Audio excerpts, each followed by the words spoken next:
Channel subscribe कीजिए, bell icon पर click करके ऑल पर जरूर क्लिक कीजिए, तो आपको वीडियो अपलोड होते ही नोटिफिकेशन मिलेगा आपके स्मार्टफोन पर। हेलो मेरे दोस्तों, अभी कुछ दिनों पहले मेरा दोस्त संदीप जो कि एक इंजीनियर है, उसने मुझसे पूछा कि भाई भाविन, मेरी करंट एज है 36 इयर्स और मुझे मेरी एज 60 इयर्स के होने तक 4 करोड़ रुपीस इकट्ठा करने हैं, लेकिन यार मेरी सैलरी में से लोन्स की ईएमआई, बच्चों की स्कूल फी, पेरेंट्स की पॉकेट मनी, घर का खर्चा, ये सब कुछ काटने के बाद मैं सिर्फ 10,000 रुपीस ही इन्वेस्ट कर पाऊंगा। तो क्या ये फिगर अचीव करना पॉसिबल है? So let's try to understand कि इस 4 करोड़ रुपीस के अमाउंट को अचीव करने के लिए संदीप का अप्रोच क्या होना चाहिए। लेकिन पास 24 इयर्स यानी 288 मंथ्स अवेलेबल है, लेकिन 10,000 रुपीस की इन्वेस्टमेंट से 4 करोड़ रुपीस अचीव करने के लिए उसका कंपाउंडेड एनुअलाइज्ड ग्रोथ रेट 17% का होना चाहिए और उसे इन रिटर्न्स को अचीव करने के लिए बहुत ज्यादा का रिस्क लेना होगा, which is not advisable as उसका रिस्क एपेटाइट मीडियम है और 12% रिटर्न असम्पशन के हिसाब से वो सिर्फ 1 करोड़ 67 लाख रुपीस का कॉर्पस ही अचीव कर पाएगा। So the next best option is कि अगर वो अपनी इन्वेस्टमेंट को 10% से इंक्रीज करता है हर साल, क्योंकि उसकी सैलरी भी बढ़ेगी और उसकी कुछ लोन्स जैसे कि पर्सनल लोन अब अगले 1-2 साल में खत्म होने ही वाली है, तो वो ये 10% इंक्रीज इजीली कर पाएगा और वो 4 करोड़ रुपीस तो नहीं लेकिन 3 करोड़ 68 लाख रुपीस का कॉर्पस अचीव कर पाएगा। लेकिन अगर वो थोड़ा ज्यादा रिस्क लेकर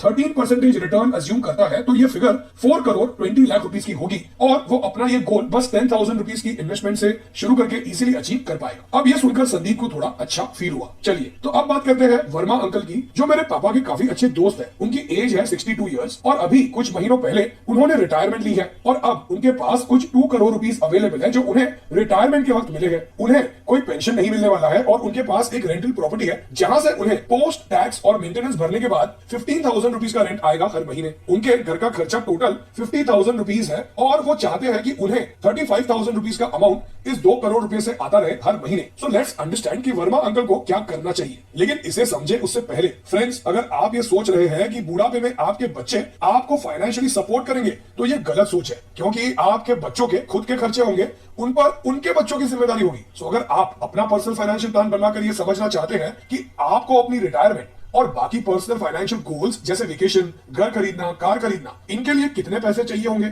और आपको अभी से क्या करना होगा, तो व्हाट्सएप कीजिए आपकी स्क्रीन पर आए हुए नंबर पर पर्सनल फाइनेंशियल प्लानिंग के लिए। अब वर्मा अंकल को 2 करोड़ में से सबसे पहले तो 10 लाख रुपीस लिक्विड फंड या एफडी में पार्क करने चाहिए as an emergency funds, so that emergency के समय पर ये पैसे वो इजीली निकाल सके। फिर उन्हें अपना एक मेडिकल इंश्योरेंस लेना चाहिए जो उनके पास फिलहाल नहीं है, क्योंकि अब ऑफिस का इंश्योरेंस उन्हें नहीं मिलने वाला और भगवान ना करे अगर उन्हें किसी कारण से हॉस्पिटलाइज करना पड़ता है तो उन्हें अपने कैपिटल में से उनका बिल चुकाने की जरूरत नहीं पड़नी चाहिए। अब 50,000 रुपीस में से 15,000 रुपीस का तो रेंट उन्हें मिलेगा, लेकिन अंकल का ये समझना जरूरी है कि ये 50,000 रुपीस का खर्चा हर साल 7% से बढ़ेगा, क्योंकि महंगाई भी बढ़ेगी, विच मीन्स कि इस साल अगर उन्हें 50,000 रुपीस चाहिए हर महीने तो अगले साल उन्हें 53,500 रुपीस चाहिए होंगे, फिर 57,000 रुपीस एंड सो ऑन। अब उनके घर का जो रेंट है वो भी बढ़ेगा हर साल। सो वर्मा अंकल को बचे हुए 1 करोड़ 90 लाख रुपीस में से approximately 55 lakh rupees safe investments जैसे फिक्स डिपॉजिट, प्रधानमंत्री वाया वंदन योजना,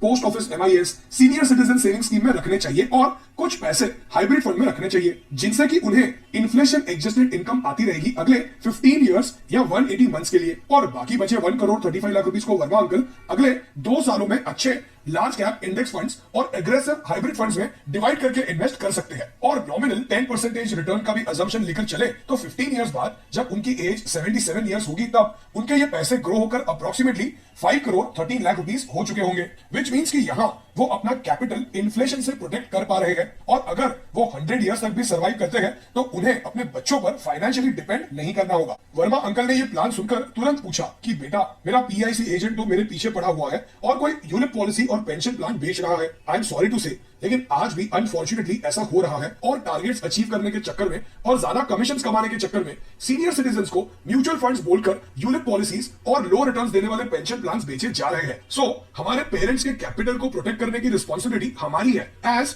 इस एज में वो थोड़े डर जाते हैं क्योंकि उन्हें इंटरनेट और नेट बैंकिंग का ज्यादा नॉलेज नहीं होता। एक और इंसिडेंट शेयर करूं तो अभी कुछ दिनों पहले मेरे भाई का फ्रेंड जेनिश हमारे घर आया। उसकी एज है 28 इयर्स, उसकी शादी हो चुकी है, उसका बेटा है 1 साल का और उसका खुद का रिटेल शॉप है। अब सब बैठकर बातें कर रहे थे और बातों बातों में इन्वेस्टमेंट्स की बातें निकली और तब जेनिश ने कुछ ऐसा कहा कि मुझे थोड़ा शौक लगा। उसने कहा कि 1 करोड़ रुपए मिले तो मेरे रिटायरमेंट के लिए इनफ होंगे। अब 1 करोड़ रुपए आई अग्री कि सुनने में बहुत बड़ी रकम लगती है और होती भी है, लेकिन क्या सही में 1 करोड़ रुपए जेनिश के लिए इनफ होंगे? जनिश के करंट मंथली एक्सपेंसेस है 35,000 रुपीज, विच मीन्स कि आज से 32 ईयर्स बाद 7% इन्फ्लेशन के हिसाब से जब वो 60 ईयर्स का होगा तब उसे महीने के 3,05,000 रुपीज चाहिए होंगे। और अगर हम ये अज्यूम करते हैं कि वो 85 ईयर्स तक सर्वाइव करेगा तो उसे 60 की एज तक 8 करोड़ 10 लाख रुपीज इकट्ठा करने होंगे, तभी जाकर वो 60 से लेकर 85 की एज तक इन्फ्लेशन एडजस्टेड सर्वाइव कर पाएगा। यही नहीं, अगर आज का higher education cost 15 lakh rupees मान के चले तो आज से 17 ईयर्स बाद उसे 75 लाख रुपीज तो सिर्फ बेटे की हायर एजुकेशन के लिए चाहिए होंगे। उसके बाद तो जनिश के कुछ और भी गोल्स है, जैसे कि वेकेशंस पर जाना,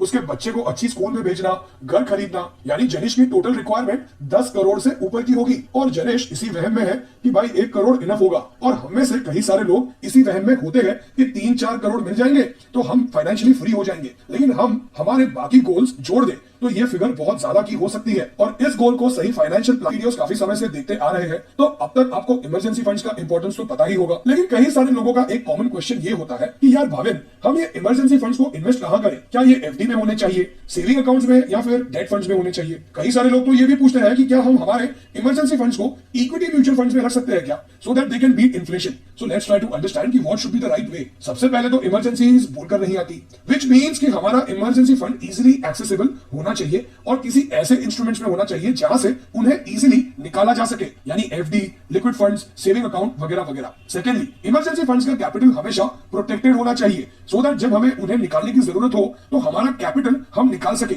यानी इन्हें इक्विटी म्यूचुअल फंड्स या स्टॉक में तो बिल्कुल भी इन्वेस्ट नहीं करना चाहिए। सो द क्वेश्चन इज कि इमरजेंसी फंड्स को कैसे डिवाइड करना चाहिए? यूजुअली इमरजेंसी फंड्स को 3 हिस्सों में डिवाइड करना चाहिए। First is saving account, so that emergency के वक्त हम इन पैसों को इमीडिएटली विड्रॉ कर सके। इमरजेंसी फंड्स का एटलीस्ट 5 to 10% सेविंग अकाउंट में होना चाहिए। Second is fixed deposit, because fixed deposit can be liquidated easily with in 1 day, और इमरजेंसी फंड का 35 to 40% फिक्स्ड डिपॉजिट में होना चाहिए। And finally the balance 50% of emergency fund liquid funds या ultra short duration funds में होना चाहिए, so that in पैसों पर एफडी और सेविंग अकाउंट के कंपैरिजन में थोड़ा एक्स्ट्रा रिटर्न अर्न किया जा सके, और डेट फंड्स एफडीज के कंपैरिजन में लॉन्ग टर्म में ज्यादा टैक्स फ्रेंडली भी होते हैं। फ्रेंड्स, अगर आप हमारे चैनल पर अपलोड हुए वीडियोस की पूरी सीरीज देखना चाहते हैं और अपने पर्सनल फाइनेंस और फाइनेंशियल प्लानिंग से रिलेटेड नॉलेज को बढ़ाना चाहते हैं तो मैंने